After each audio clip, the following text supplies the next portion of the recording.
about this. I think it's so cool. That wasn't on an accident. Jesus didn't go through Samaria and just happened to be there. This was a plan. Jesus knew what he was doing.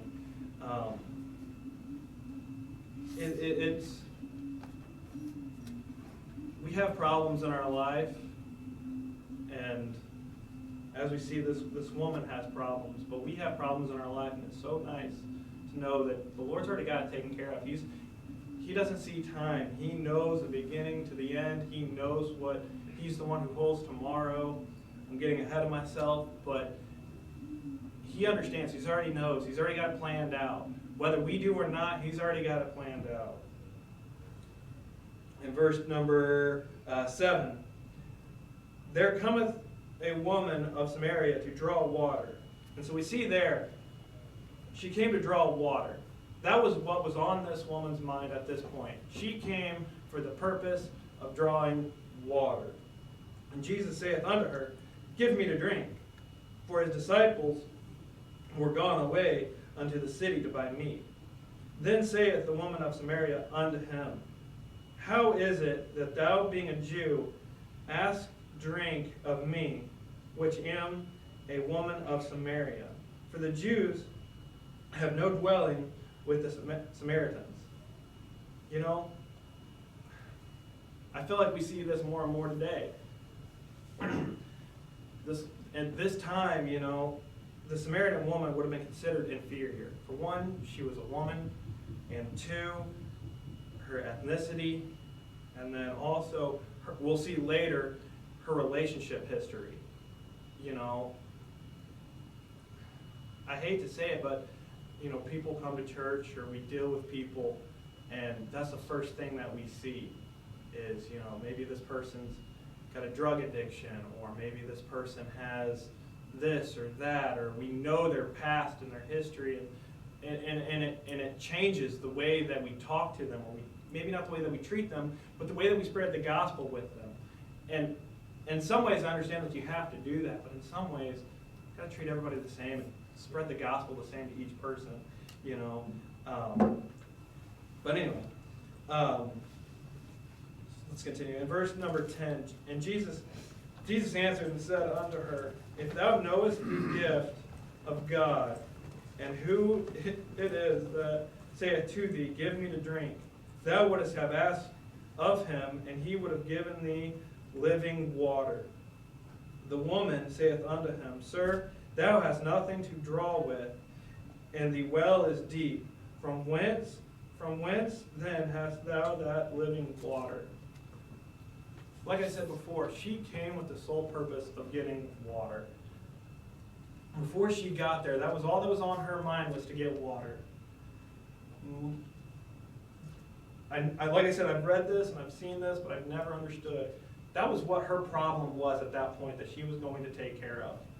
Right? She just came for the sole purpose of getting water. She didn't know that she was going to meet Jesus at that point.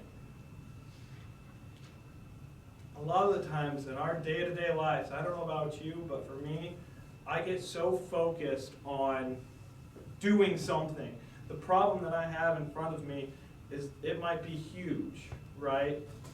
And we're praying about this one thing that we have in our mind and it's consuming us. And then Jesus comes along and it's like, you're worrying about the small stuff. And that ties into the last Sunday school lesson that I gave, how if I take care of the grass of the fields, do you not think I'm going to take care of you? It burdened me because of how much I do that, where I'm worried about work or whatever, health, whatever. And like I said, this world is not my home. Oftentimes I get so consumed with dealing with the small stuff that I forget the Lord's got that. We're going to continue reading and see that, He already has everything planned out. Like I said before, He sees the beginning from the end. He knows. But in verse number 12, Art thou greater than our father Jacob, which gave us the well and drank thereof himself, and his cattle, or his children and his cattle? And again, this is one of those things I saw of like, when I'm dealing with a problem, I don't know how quite to put this, but I'm more apt to find comfort in the things that I know and I've been through, and like, the Lord's helped me with this, so I understand it, and I'm comfortable with this. So I know that I can have faith, I can believe and trust in Him that He's going to take care of me, because you know what? I've never gone hungry, right? I've lived a life, I've never gone hungry. I understand that, you know what, I'm probably going to have food tomorrow. I don't have to worry about that. So you get comfortable with those things. And you rationalize the situation instead of just trusting in the Lord. Hopefully that makes sense, because at this point, Jesus is talking to her, and she's trying to rationalize it in her head. Instead of just understanding what the Lord is saying, she's rationalizing it all. And verse number 13, and Jesus answered and said unto her, Whosoever drinketh of this water shall never thirst again. But whosoever drinketh of the water that I shall give him shall never thirst. But the water that I shall give him shall be in him a well of water springing up unto everlasting life. Jesus offers her the solution to her real problem. Not the problem that she had in her mind of coming to get physical water, right? The water that is going to pass away.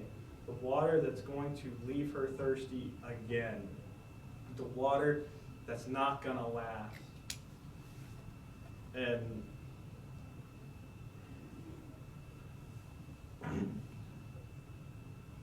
driving home from Ohio, as you guys know, I made a false profession of faith. And driving home from Ohio that one day, Amanda was sitting beside me in the passenger seat. And she had earbuds in, I had earbuds in, and we were sitting right next to each other. And on that drive home, my world started to fall apart. The Lord was showing me, hey, you're lost. You can't just keep reading your Bible and praying and feel saved. Because that's exactly what I would do. Once the Lord would start convicting me, I would listen to a few chapters or pray and, feel saved. I would make those check marks, right? And the Lord was showing me, you're still uncomfortable. You still know. This isn't working anymore. And even though my wife was sitting right beside me, I never felt more alone. The Lord started to show me I'm separated from Him. There's never been a price paid for my sin. I haven't trusted Him. I shouldn't have said it like that. But I wasn't saved. And to know there's nothing that I can do to fix this, right? And at that time, I realized the saying, or understood the saying of to have faith as a baby. Because it's that simple, right? You can't add or take anything away from it. It's just that simple. I'm getting way off topic, but it was just that simple of I can't do anything, right? There's nothing that I can do. The Lord has to do it for me. And He did do it for me, and all it takes is faith. Well, we're going to keep reading. In verse number 15, the woman saith unto him, Sir, give me this water, that I thirst not, neither come hither to draw. Jesus saith unto her, Go, call thy husbands, and come hither. The woman answered and said, I have no husband, Jesus. And Jesus said unto her, Thou hast well said, I have no husband. For thou hast had 5 husbands, and he whom thou hast is not thy husband. In that saidst thou truly.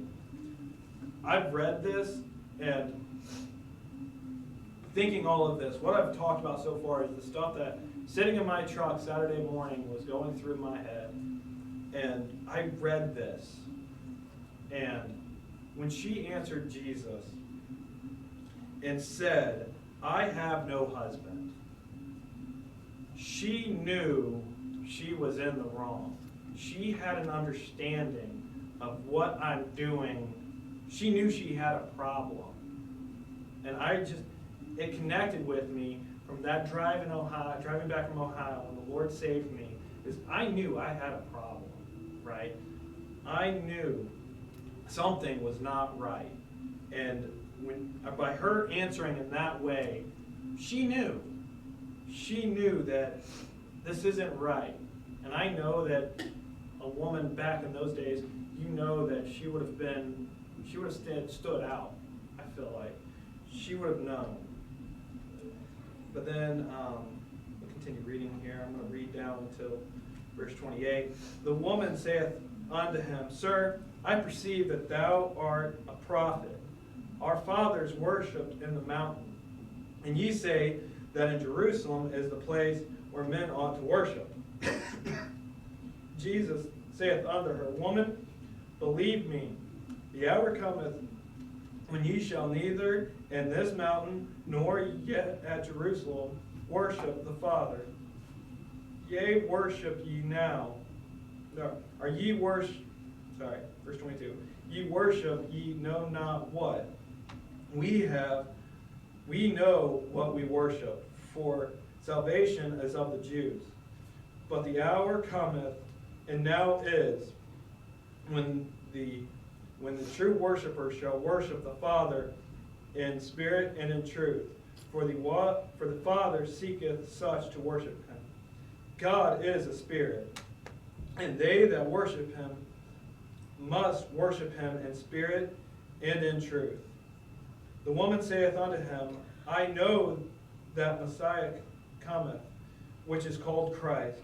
When he is come, he will tell us all things. Jesus saith unto her,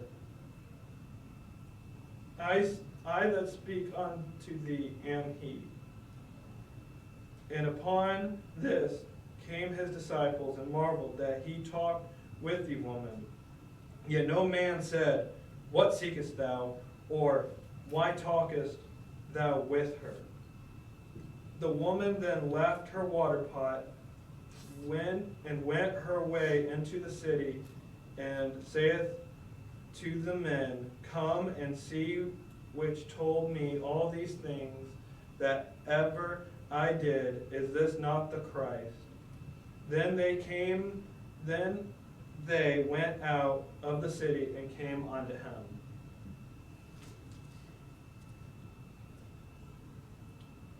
This is one of those things that I've read this and I've heard this my entire life, but when I read verse 28, I'm not going to lie, I broke down. That's the first time that I have ever seen. Then the woman left her water pot and went her way into the city.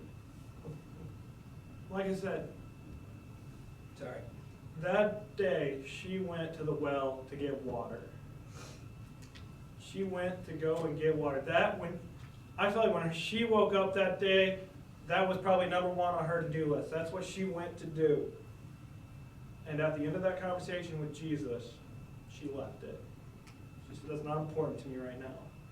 Her priorities had changed. She was excited, right? She went to Jesus with this small problem and left, and the things of this world, that water pot, she just left it behind. I don't think that was put in there for nothing. I never saw her priorities change. That hit home with me. Because like I said, I have a problem with, the small things of this world with work and things like that. I let that bother me way too much.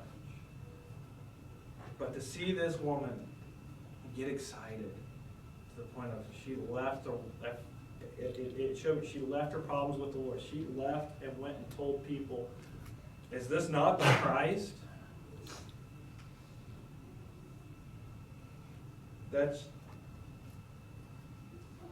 it really sunk in that, Amanda put it really well. We were talking about this. God isn't a genie in a bottle that we can ask $1 million from, but you can take your problems to the Lord and ask Him to help you. And even in the small things, He cares. And the fact that He talked to this Samaritan woman, which in the time would have been frowned upon, and the fact that she had five different husbands would have been frowned upon. But the Lord knew what He was doing. Like I said at the beginning, He had it planned. He knew He was going to meet her at that well.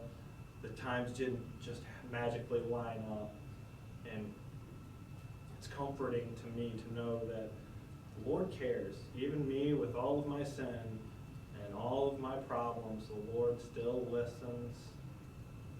And I'm really thankful that He listened that day driving back from Ohio. When I came to Him, I said, Lord, I got nothing. Here I am. I know I'm lost, Lord. There's nothing that I can do with this, but simply just trusting in Him. So I know it's short, but that's all I got. So let's pray. Our dear Heavenly Father, Lord, I come to You now.